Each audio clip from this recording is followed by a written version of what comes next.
Well, welcome everyone. My name is Lindsay Miller. I am the Interim Director of Undergraduate Admissions.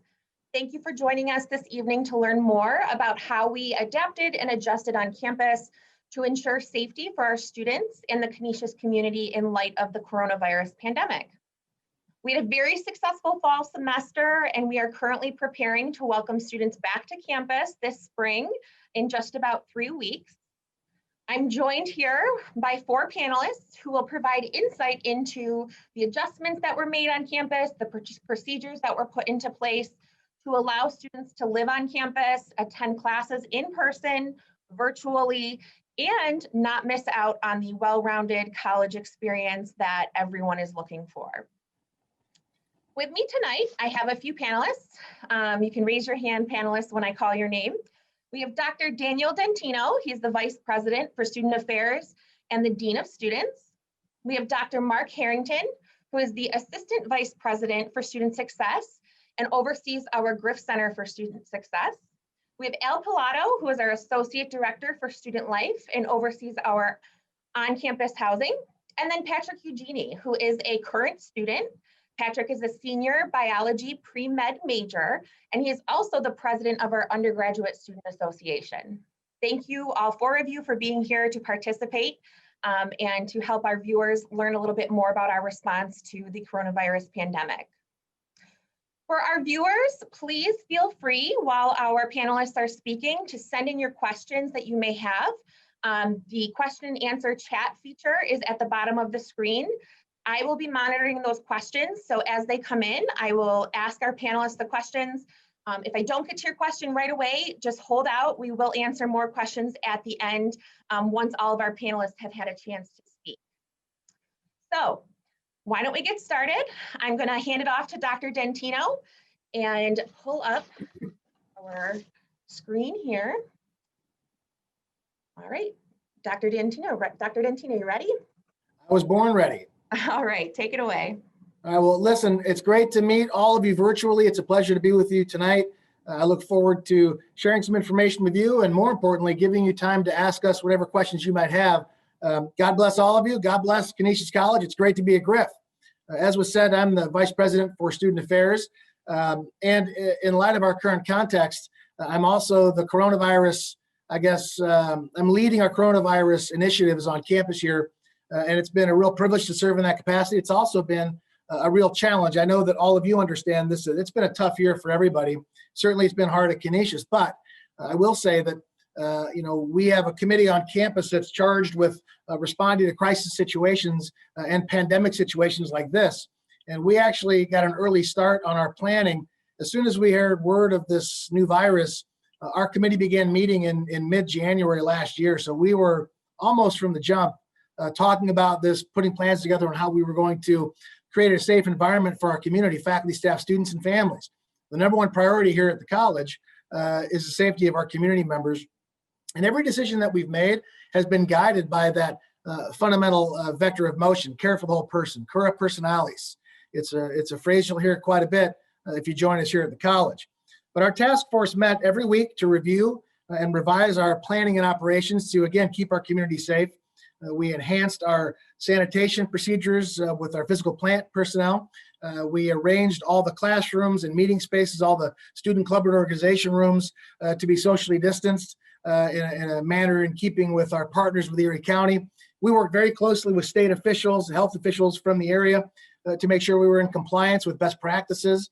And that was a challenge, but we did it. We did very well, as was mentioned earlier in our webinar. I think we pivoted well to this. We created an environment that I think was as safe as you can find, and that was borne out in the numbers that we saw over the course of the fall semester in terms of students who got sick and the students that we cared for.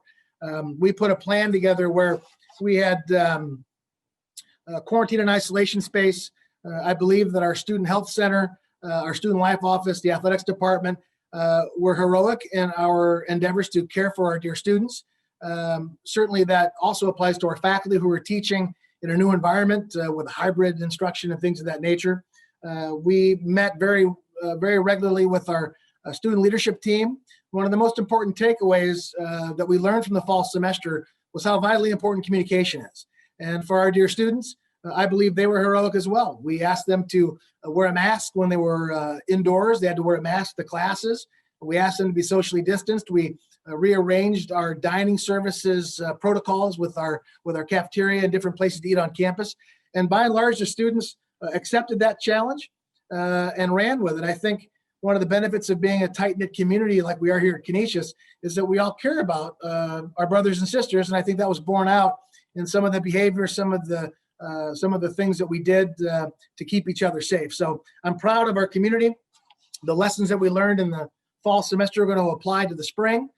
We did over 1,700 tests this past fall semester, and we're going to do even more this coming semester, starting off in February, to make sure that we're doing these surveillance tests on a regular basis. I think we have 18 clinics set up. We're going to randomly test undergraduate students, primarily residential students and athletes, to make sure we have a handle on if there's an outbreak, if there's an infection, we can take care of the student right away and keep our community safe. We've partnered with a number of local health providers, including WellNow and Independent Nursing Care, to help us do all these tests and take care of our students. And I'm looking forward to getting students back on campus.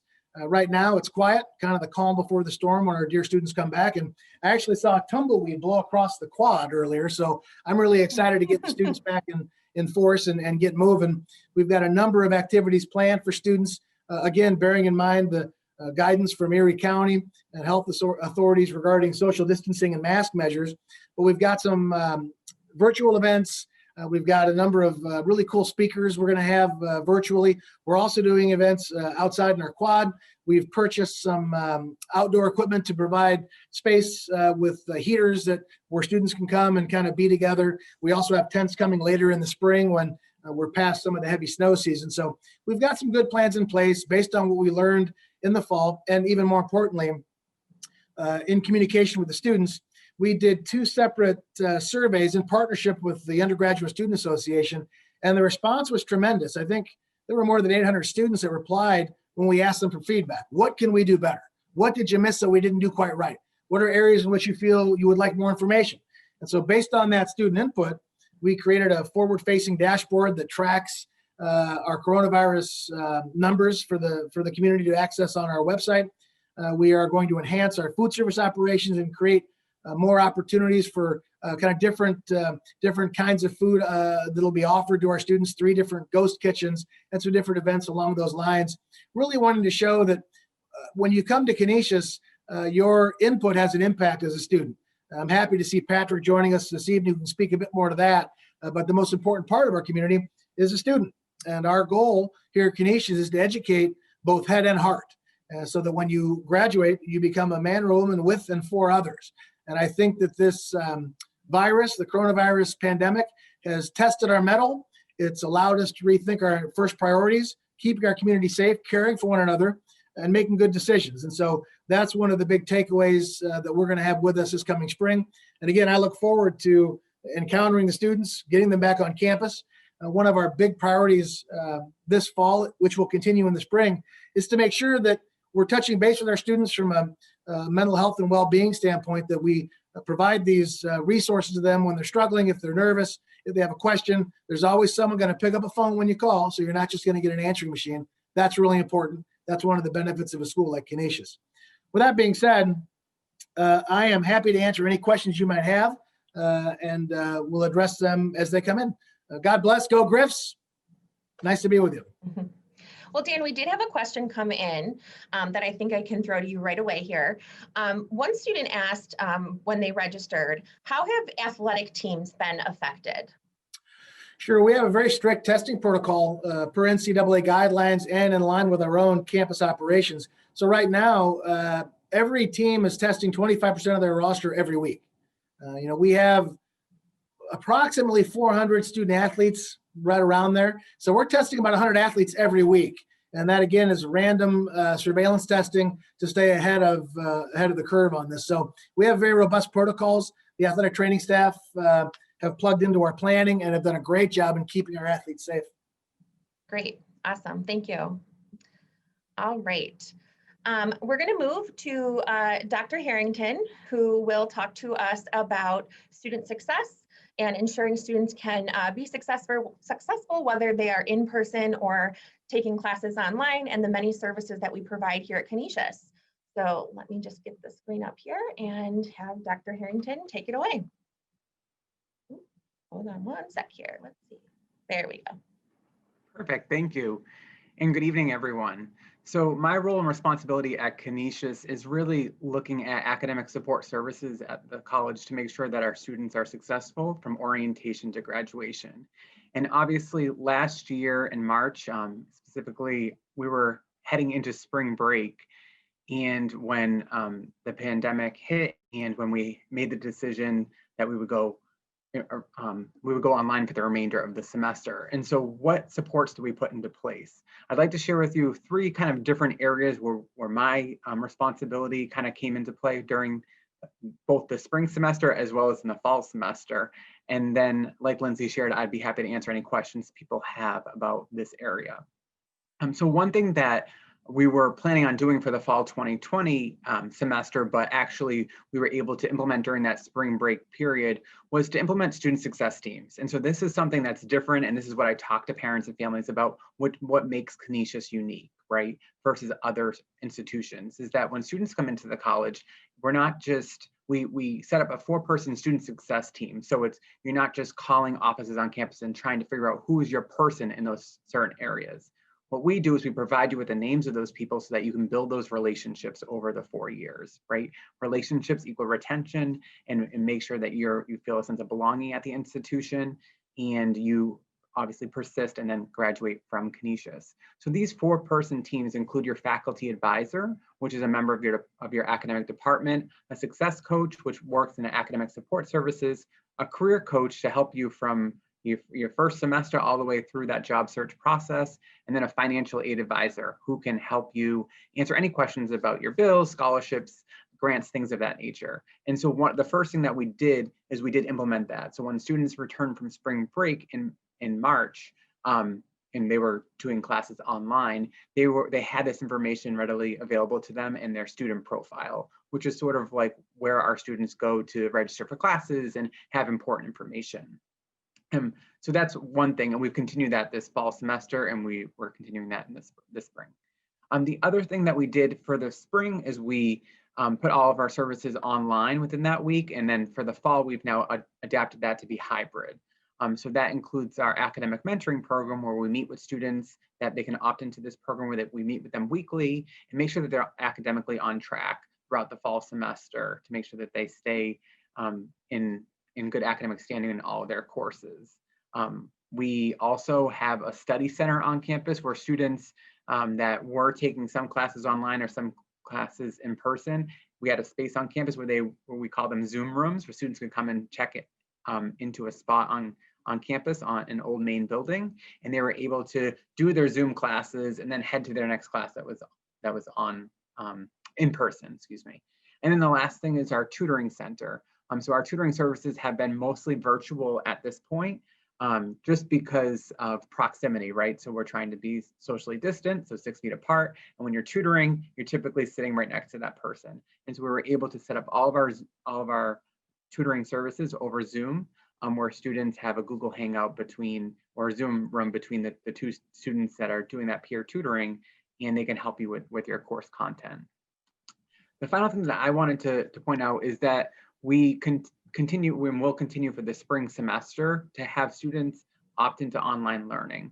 So in the fall semester, we had a good amount of students that didn't want to come back to campus, but they wanted to continue to be a Canisius student. And so I give the example of the student that was in Texas, and she wanted to continue her studies, but just, at that point in the summer when she had to make that decision, Texas was very much a hot spot as far as the coronavirus. And so she made the decision to stay at home for the fall semester and opt into online courses. So what our faculty have done is they've really created both, you could either come to campus for those classes, or they had an online section of those classes where they work with students, whether it's synchronous or asynchronous learning, and they were able to administer the course that way. And so it's just dependent upon what the students' preferences were.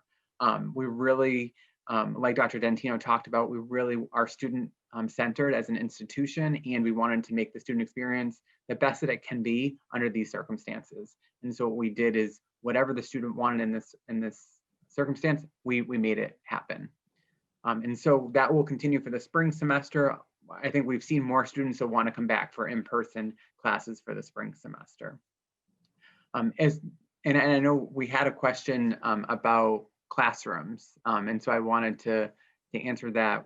Our classroom spaces, what we did, and really staying in guide with the CDC guidelines as well as our Erie County guidelines, which we followed for the fall semester, is we looked at our classroom capacities. And so every classroom on campus was reduced to capacity between 25 and 50%. So if it was a classroom that held 50, it was either 25, mostly between 15 and 25 seats were actually available. It was dependent upon what the configuration of the classroom was. Throughout the fall semester, all those seats, everything was 6 feet apart. Students were required to wear masks. Faculty were required to wear masks. It was definitely, I teach some classes, so it was definitely a new adventure for everyone that was in the classroom this fall semester. But with the recovery task force, the coronavirus recovery task force, when they looked at their fall semester and what we saw as far as COVID cases on campus, we saw that no transmission happened in the classroom. And so what we did as far as social distancing, mask wearing worked. And that's why I think more students are going to come back for the spring semester and want to be back on campus and back at Canisius. Great. So Dr. Harrington, we did have another question come in, and I'm not sure if this has been discussed yet, but has there been any decision made if students will have the option to be fully online, like they have the option now from next fall? A lot of the students that are viewing now are prospective students, possibly seniors in high school thinking about enrolling for the fall. Has there been any decision made if that will be available to them, or is that still at this point kind of being discussed, depending on how things look in the fall? Yeah, I would right now, so we're still working on that for the spring semester. So we have an online opt-in to online learning form, and so students can do that for the spring semester. So I think the president and the senior leadership team would make that decision probably over the course of the summer based upon where we move as far as vaccinations and things of that nature throughout the spring semester. Like I did share, I think most students enjoyed having the option, but for the spring semester, more students I think are coming back. We're seeing that number dwindle. Okay. And I don't know if Dr. Dentino wants to jump in there. Sure. As Dr. Harrington said, we're talking about that every week in the senior leadership team meetings. We do want to wait and see how things pivot with the vaccine. Canisius is looking now to become a vaccination spot for the county. So there's a lot of things that are still kind of percolating. I do think it would still be an option in the fall. I don't think that would be something out of hand, but we haven't made any decision regarding the college itself. So that's something that we're still talking about. Stay tuned. As soon as we have more information, we'll share it out with everybody. And when I think what is a highlight and a hallmark of a Canisius education is that in-person learning, that faculty, the small class feel, the faculty to student small ratios. And so I know a lot of students that I've talked to, as far as the academic support perspective, they want to be back in the classroom. They want to be there with their faculty. They want to be back, in the labs. And so that whole kind of Canisius experience, that they want that. And so we're seeing, like I said, a dwindling number of students that are looking to go online. That's going to be down for the spring semester. That's also true. Just to dovetail, I think I saw a question in the chat. Student clubs and organizations, for the most part, were virtual for most of last semester. Some student organizations were still meeting according to guidance from the CDC and the county. But this spring, my hope, and as I've talked to some of our student leaders, we're hoping to get back into in-person, sort of being in the same room, again, in a responsible manner, consistent with guidance. But as Dr. Harrington said, the education at Canisius, the hallmark is that person-to-person encounter, and I think students are craving that. I think they miss it. The education is fantastic. Part of that education, too, is opportunities to collaborate and work with your peers, whether it's as part of the Undergraduate Student Association or part of the ice skating club. So those are all things we're working on now to try to encourage safe social distancing measures and getting students back to being around and feeling more a sense of life. I think that's all going to be a little bit slow in coming, but we're trying to set ourselves up now so that as the vaccine is more available, as people feel more comfortable, that we have things in place to encourage that face-to-face contact. All right. Next up, we have Al Pilato. He is our Associate Director of Student Life and oversees specifically our on-campus housing. I'm sure he can talk to us a little bit, though, about student life in general. So let's pass it over to him. Let me just pull up the screen here and see. There you go. Take it away, Al. All right, great. Thank you, Lindsay, and welcome everybody. As Lindsay said, I am responsible for housing, housing part of student life. So I wanted to talk a little bit about some of the things that we did to adjust for the pandemic and sort of how that's played out this past fall and where it's going for the future. The first piece I want to really talk about, which is maybe the biggest, is a sense of reduced density on the campus. So we did something coming into this fall that we had not done ever before as it relates to freshman housing. And that was to offer freshmen single rooms and single-sided suites. And we did it obviously with the pandemic in mind. Some people want to get the college experience, but were concerned about having a close proximity to a roommate in the room. So we opened up this option and offer that to the incoming class. Surprisingly, 62% of our freshman class that came in this past fall wanted a roommate and chose to have roommates, but 38% did want to take advantage of this single situation. And the thing about the singles that we offered, there was no upgrade in price. So the double room used to hold 2 people. Now it only held 1 as a single, but the price remained at the double room rate. And that was the same for the singles. Instead of 4 people in the suite, it was reduced to 2. So each person in the suite had their own bedroom and shared the common space, but still paid the 4-person rate, not an upgrade to the single rate. And the response was positive overwhelmingly. So we have decided it's a nice balance and it's a nice option. We're going to do that again in the fall for anyone coming in to give them that choice. So if someone wants to be more comfortable, their own space, they're going to have that option. Those who want roommates are going to have that option also. And that really plays out across campus housing in general. So even the upper class housing areas, 98% of those apartments and suites, everyone has their own bedroom within the suite or the apartment. Next, I just want to touch on social distancing. Dr. Dan Dentino did talk a little bit about that already, but of course in the residence halls, that's even more important as we live together in these spaces. So we have reduced the capacity in student lounges and in open spaces. We've removed tables and chairs to reduce the opportunity to sit down and gather, in numbers that we don't deem as safe. Masks are required at all times in the residence halls unless you're in your own room. We've changed simple things like entrances and exits. So at the buildings, some doors are enter only, other doors are exit only, and that goes for the stairwells too. Some only go up and some only go down. We reduced the elevator to just 2 people limit per use. So we're doing a lot of the social distancing things that are required to make sure that our residents are as safe as possible in the residence halls when they're doing things. And that feeds into the programming model itself. We used to emphasize large gatherings and have events that were indoors and again, close proximity in most cases, but we're not doing that now because of the pandemic. And we are offering some smaller opportunities to engage with each other and do some things that are more unique. And Dr. Dentino talked about some of those, and there's some exciting ones coming up for the spring. And we've decided, doing this in the fall, it's been very successful, I think, in engaging people even more because it's a smaller group and a shared experience. And I think there's actually more interaction that way. So we're going to adopt that as part of our model going forward, even when the restrictions are removed, because we found there's some good in doing that. Our dining service has reinvented itself here on the campus this past fall.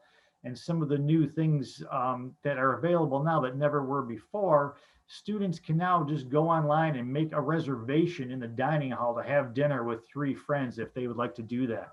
There's an app online available now to all students that allows them to order whatever they like from wherever they are with their phone and simply stop by and pick up the items. There are grab and go options in every eating establishment on the campus, so people can walk in, grab a prepackaged meal, or a snack and go about their business. Even the dining hall itself is really taking on a restaurant style approach. Thanks to the pandemic, it's improved the efficiency and how it works. So now the dining hall is actually set up in zones. So when students arrive, they're directed to a specific zone until that zone is full, and then it's closed off. And new students coming will go to the other zones. Once the full zone is empty, there's a complete disinfecting and cleaning of the zone before it's reopened again. So it's amazing what the dining service is doing, and they have some exciting new things coming this spring that will lead into next fall. We had a $1 million fitness facility scheduled to open this past fall, which was delayed because of the pandemic.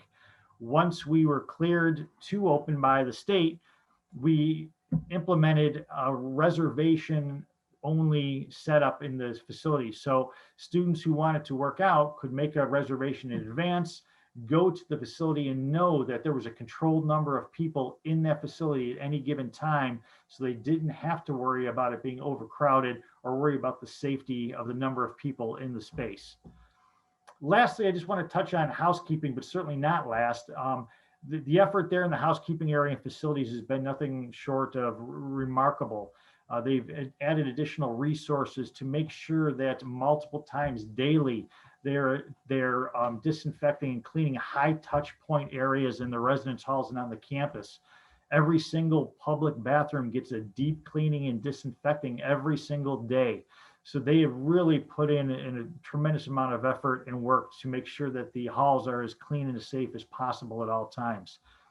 So as I sort of wrap up and think about the fall semester and how it's ended and what we've learned, I would say that hard times always bring about new ideas and a different way of thinking. And from that are born great things going forward. And I think we as a campus have learned so much in this past semester about how to do things better because of the pandemic. And there are examples everywhere, but since I'm housing, I'm going to give you one housing example that will be something that changed because of the pandemic that we'll do going forward from now on. And that has to do with freshman check-in. Normally for freshman check-in, everybody arrives on the same day in a small amount of a window of time to hustle in, get checked in. There's literally hundreds and hundreds of people moving up narrow stairwells and jamming into elevators and packing the lobbies, all rushing against the clock so they can get to orientation on time and move on with the process. With the pandemic, we backed up and decided to create a 5-day check-in by appointment only, spread out, numbers capped for each period of the day. So families could pick when it was convenient for them to come to the campus and move in. And it reduced the amount of chaos and stress on the families and on the students and on the staff that serve them as they arrive. And again, the response was overwhelming and positive. We will adopt that going forward. And there are many other examples of that around the campus. So while it was a challenge and a difficult, process to get the college up and running again, what we've learned is going to serve us so well for so long beyond the pandemic. So I'm really excited for the spring, certainly, but more so for the fall as we get maybe a little closer to normal or what we remember as being normal, because we're going to be able to introduce these ideas now into that in the fall. So I'm excited. I'll stop there, Lindsay, because I could keep going on, but I'll turn it over to you. Yes, we had a couple questions come in earlier today that I think are it's perfect timing to ask. So I will go ahead and ask those now for you, Al. Specifically, we had a question about commuter students. And the question was, are commuter students still allowed to come to campus to use shared spaces like the library, the fitness center, lounges, places like that? Yeah, students are students of the college, whether they're residents or they're commuters, and they have access to those things still. The only thing we have really restricted is non-Canisius friends of students coming to the campus. So that's still in place, but students are still able to access everything. Great, awesome. All right, and then we had one other question. This student said, if I were to have to be put into quarantine on campus, what would that be like? Yeah. So if if anybody that wants to chime in with any insight into that can certainly answer as well. All right, well, I'll just start talking from the housing perspective. And, that is one of the things that over the course of the semester, we have fine-tuned into a well-oiled machine, as we learned as we went. But right now, if somebody needs to quarantine, we have specific space set up to accommodate people who need to quarantine. And when people think of quarantine, they think of being in this room and they're cut off from everything. But that's not really the case. While they have to stay in the room during the period of quarantine, we're delivering meals every day to you. Your people in quarantine are people from the college reach out to the people who are in quarantine every single day. So there's communication going back and forth. Classes still continue from the quarantine spot remotely. So there's a lot of oversight of anyone who is in quarantine until the time they're cleared to return back to normal. You don't go off into some dark, secluded area of the campus where nobody is. There's people around, and all of us are looking out for anyone who ends up there. Great. Yeah, I would add to that, first and foremost, if someone has to go into quarantine or isolation, typically we work with the student. If they're within a certain distance, we'd encourage them to go home. In fact, we'd mandate that they go home to keep numbers low. For those who can't get home, they'll be quarantined in a space designated as Mr. Pilato mentioned. We would bring them their meals every day. We deliver them to the door. They would get a phone call every day from the student health office. They'd get a phone call every day from our counseling center. If they're an athlete, guaranteed they'll get a call from their coach. And so we try to create a number of touch points so that they don't feel isolated. What I've learned, and Patrick can speak to this too if he likes, but students do not want to go into quarantine or isolation. That is the last thing anybody wants to do. So we try to make it as painless as possible by making sure that they don't feel like they're on an island. And so we try to have very robust communication on a daily basis with those dear students. And of course, we work with their parents too and try to keep everybody in the loop. Great. So we did just have a question come in. Dan, you might, Dr. Dentino, you may be able to answer this one. Will we be requiring that all students be vaccinated to attend Canisius? We will not, at least not at this point. The vaccine rollout's been kind of hit and miss, as it were. And, we're going to strongly encourage students, faculty, and staff, if they have the opportunity to get the vaccine. But it would be nearly impossible to mandate it and expect people to be able to comply with that, given the uneven rollout. So at this point, no, we're not going to mandate that of our dear students. Okay. And then one other follow-up question. Have there been any major spikes of coronavirus on our campus this fall? I did indicate that we had a very successful fall.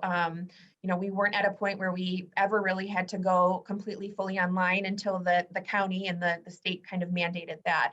But can anybody add to that? I'm pretty sure that's pretty accurate, right? No, we had a tremendous semester given what we were facing. We didn't pivot to totally remote learning until I think the 1 or 2 days before we were planning to go remote anyway. So we had a tremendous semester. From middle of August until the end of November, we had a total of 139 cases where students had coronavirus. Of those 139 cases, none of the students had to be hospitalized. And so the students recovered very, very well. We saw a spike right away, right when classes began, when students returned for the fall semester. That's when we saw a spike. We saw kind of another, not as high a spike, but another little spike, little bump right after Halloween. And as Dr. Harrington mentioned, the spread wasn't due to classroom time. It wasn't even really due to athletic practices. By and large, it was, students hanging out off campus, hanging out with each other, just being students. And that's where, to be successful, it's a community effort. And when we saw these two bumps, these two spikes, students responded well to that. We sent out a number of communications encouraging them, let's make good decisions. Here are the numbers that we're seeing. Here's why it's happening. And again, the students responded very well. The takeaway from this fall is that now for the spring semester, we are ramping up all of our surveillance testing. And that's why we made the decision that all residential students and all athletes have to show proof of a negative test before they're able to fully move in, fully invest in the semester. That was a direct consequence of the spike that we saw early on in the fall semester. So we're trying to take what has happened and learn from it so that we can help avoid that and contain the spread. And I think we'll be successful, but God willing, right? And that's what we're praying for as we get ready for the spring semester. Okay. Well, next up, our last panelist here is Patrick Eugenie. As I said before, Patrick is a current student. He's a senior biology pre-med major. And Patrick is also the president of the Undergraduate Student Association. So Patrick is going to talk a little bit about kind of how the Undergraduate Student Association adapted to the environment and how they kept things active on campus for students. So Patrick, if you want to go ahead, take it away. Hello, everyone. I hope you're all doing well tonight.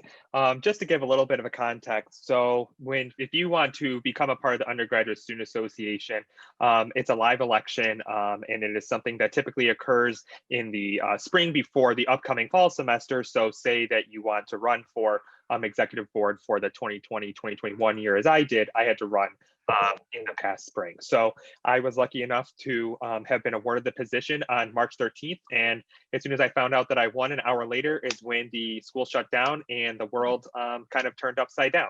So I like to put that into perspective of as long as I've been in this position, for as long as this pandemic has been going on. So it wasn't necessarily something that I had anticipated, but between myself, the rest of my executive board of the student government, and of the other student government members, we very early on knew that we had a sort of different sort of situation that we would have been dealing with.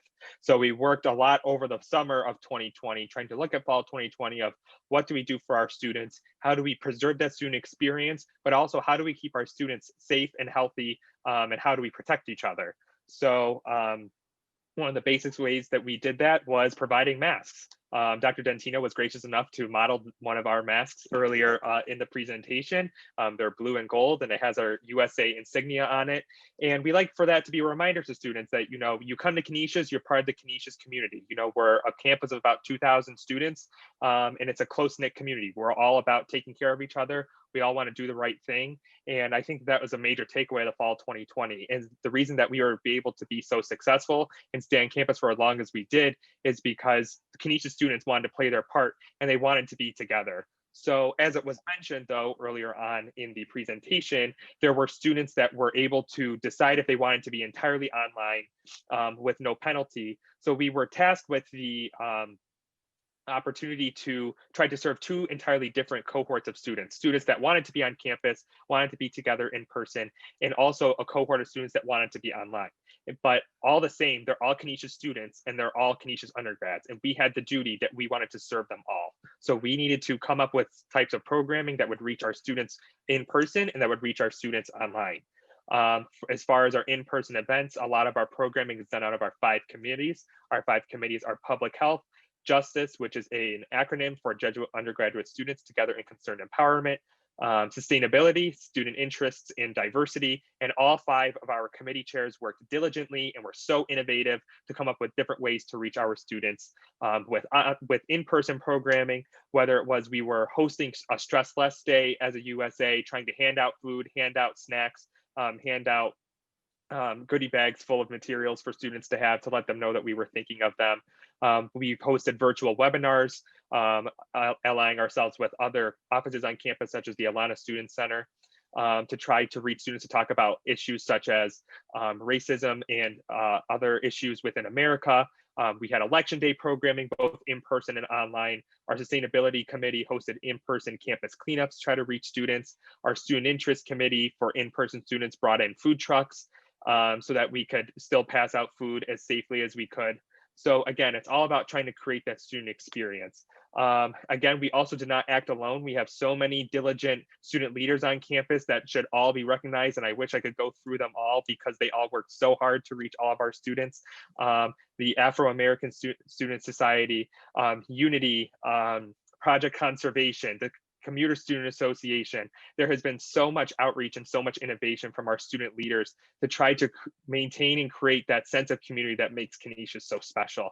And we, when looking to the spring semester, as a USA, we're able to look back at the fall and say, you know, what have we learned and what can we do better? So at the end of our fall semester, we decided to release a Google form so that we could ask our undergraduate students to describe their successes of the fall semester, the challenges that they faced, and how can we better advocate for them. So we were able to collect that feedback of quite a few hundred students. We were absolutely elated with the amount of feedback and the type of feedback that we received. And we're able to bring that to our administration and say, these are the gaps that we are missing and that we need to fill, and this is what we know that is working and we need to continue with. I think that that's what makes Canisius so special, is that we have these relationships, we have this ability as a student government, as a student leadership population to say, okay, this is what we have done, this is what we can continue to do, and this is how we can make things even better. It's about trying to maintain that Canisius community and that sense of being people for and with others that makes Canisius so special, as I continue to say. Also, on top of it all, I was maintaining my role as a student. As it was mentioned, I am a senior, so I won't get into anything unless there are any specific questions regarding what it's like to be a student during this time. It's certainly different, but I think that Canisius is so unique in that it created a very good experience for all of its students, whether it was in person or online. So again, if there are any questions regarding things that happen with the Undergraduate Student Association, other clubs on campus, or what it was like to be a student, just let me know. Thank you all so much. All right. Thank you, Patrick. So I think it would be a great opportunity to actually, there was a question that came in, and it was a question that I was going to ask you as well. As a current student, you have a perspective that neither of the four of us, other panelists, have, of having really, been the student that's been on campus and experiencing it all. And I think when students are thinking about attending college and thinking about their, next year, they worry, like, am I going to go to college and is it going to be boring? Is there going to be nothing to do? Am I going to be sitting in my room the whole time? Just online? Or if I am a commuter student, are there going to be opportunities for me to get back to campus? So maybe you can just talk a little bit about the experience you had this semester. If you want to maybe talk about how your courses looked, how they were different than they typically have been, the involvement that you've had on campus, just kind of give us, I guess, your, like I said, tell us about your experience. Okay, so I was all online this past semester, and one of the main reasons that I made that decision was that I am a commuter student, and I wanted to have the option to pretty much be at home and take my classes at home. I live 30 to 35 minutes from campus. It's kind of a tough ask as it was to kind of have, to get up, 7 o'clock or even earlier if I had a pretty early class. So, I took the opportunity to have classes online, but I certainly don't feel as though I missed out on anything. As a biology major, a lot of my classes are obviously going to be science-based, and the one sort of classes that I would still have to come in for were my labs. One of my labs was entirely online. I was able to, quite honestly, do my experiments at home with being able to pick up my materials from our health science building. So it's kind of interesting to grow a microbiome at home. So if you ever have any questions about STEM, let me know. We have a great STEM department here. And then my other lab, I was in person, but it was only every other Wednesday. So that way we could reduce capacity of the students and we could all maintain social distancing. Mostly in the past, a lot of labs were fun because you could work with your friends and that's how you met people. And now we don't have lab partners anymore, but it's certainly nice to be able to go to campus if you feel comfortable and see your friends, even though it's 6 feet away. With regards to my classes online, it kind of is a mixed bag and it depends on the professor that you have as to how they would like to teach the class. One of my classes was an online asynchronous. The lectures were totally posted. I could watch them at my earliest convenience, and then my quizzes and exams and all the papers, any sort of other assignment that I would have had to complete, I pretty much did them by the due date, but a lot of the lectures could be done on my own time. Some of my other classes were online synchronous, meaning that my professor was still going to teach. They had a whiteboard with them, and they said, our classes from 1 to 2:15 on Tuesdays and Thursdays. That's when you're going to log on to Zoom, and that's when we're going to learn. One of the great things about this, though, is that a lot of the time these lectures were recorded and then later posted online for subsequent viewing and subsequent study materials. So that's always very helpful. And then another class that I took, because we have the Canisius education, it's not just about learning within your own realm, it's about, going out and taking, if you're a bio major, you take English classes, or you take philosophy classes, or you take gender studies classes. So this past semester, I was in an English class, and it was more a Socratic style seminar, and there was an in-person lecture Socratic seminar on Mondays. If you were in person, you went to that. But on Wednesdays, if you were online, you went to the online section. And those are always really great too, because even though it's through a computer screen, you're still able to have these really great conversations with your classmates, with your professor, and try to build those interpersonal connections. I still was able to build interpersonal connections with my professors this semester, even though I had never had any of my professors before this semester. And I think that speaks to the type of school that Canisius is. All my professors still knew me by name. They all still knew what we were doing. They would frequently check up on us. It was very clear that our professors at Canisius cared about the students. They cared about what they were going through. They were completely understanding that, this is a strange time to be a college student, to be in your late teens and early 20s, to just be a person. And it was all about flexibility. And I think that brought a lot of comfort to a lot of students, that they felt, that they weren't alone in this, and that we were able to talk with one another, to be able to, connect with each other, whether it's with your professors or with your friends, and just really feel as though that you're not alone. But again, that's just my experience. For my friends that were in person, they enjoyed being in person. They never felt unsafe. They always felt as though the professors and the students, again, all played their part. Everyone masked up properly. We have so much sanitization stations around the campus. The types of students that were able to come to be in person, to just come to events. In my role, I was able to come to campus to run all sorts of events, regardless of, even though I wasn't online for my classes. So that's a really good experience too. Again, it's really kind of a mixed bag, and the experience is going to be what you make of it. If you really want to get involved with your campus and get involved with your school, Canisius is going to continue to provide those options for you. We're going to continue to provide those opportunities for you, whether that's in person or at a distance. It's all about taking care of one another, and it's always going to be about becoming the best version of yourself that you can be. Great, thank you, Patrick. So I would encourage any of our viewers right now, if you have any last questions, send them in right now, as we're nearing the end here of our discussion. I do want to say to the students who are prospective students, maybe you have not applied yet, but you're thinking about applying to Canisius, now is the time to apply. The sooner you apply, the sooner we can get you an admissions decision, get you a financial aid package, start talking to you about the experience here at Canisius. For those of you who have applied for fall and have been accepted, or you're waiting on a decision, know that campus is open for in-person visits. We have changed all of our procedures here in the admissions office to ensure safety of not only the admissions staff in the Canisius community, but of course of the visitors that come to campus. So we do have a lot of one-on-one options for students and families that do want to come to campus, take a tour of campus.